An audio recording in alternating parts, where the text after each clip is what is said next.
what are the steps I need to follow to grow my business from, a startup to a scale level. So the first thing you need is a firm foundation. Firm foundation. Okay. What are the components of a firm foundation? The first component of a firm foundation is clarity on purpose. Clarity on purpose. In other words, what Why? are you clear on what you're doing Right. and why you're doing it? And by the way, these two things are different. So I need clarity on what I'm doing and clarity on why I'm doing it. There's a reason for this. Often the why will stay the same, the what will change. And what a lot of entrepreneurs do is they spot a business opportunity, they find a business model, and they just start going. Right. Right? But then the dynamics might change, or their own internal desires might change. And now they don't know what to do because the what needs to change, but the why needs to stay the same. So level one is just clarity. Are you clear? Right. Now, we have a set of questions we help entrepreneurs ask and answer, but are you clear on what is that? Right. So clarity on over the purpose.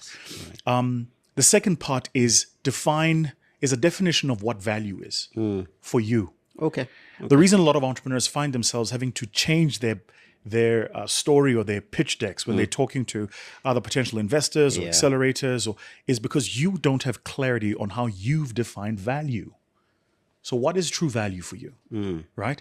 Is value the efficiency you introduce into a market? Is value the opportunity? There's a fintech startup I was looking at the other day, and they work in the remittances space. Now, the very popular remittances space. Okay. Right? Yeah.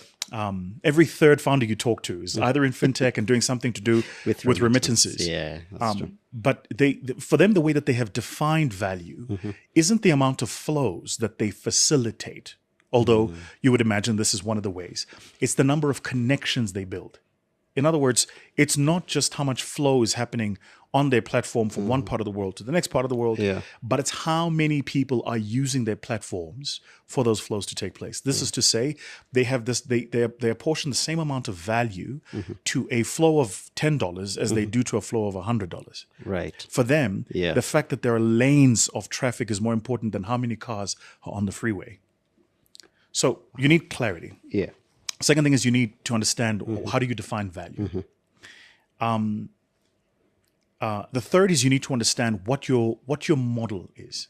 Right. Right. Both your business model and your operating model. Right. And these are very different, by the way. Yeah. Right? So operating model is around commercialization.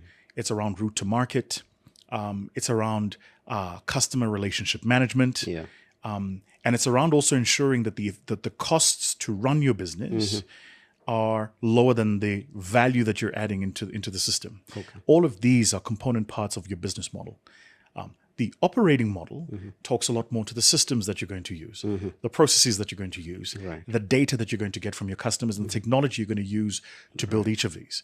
So then having clarity over what's my operating model, what's my building model. These 3 or 4 fundamental blocks give you a firm foundation for your business.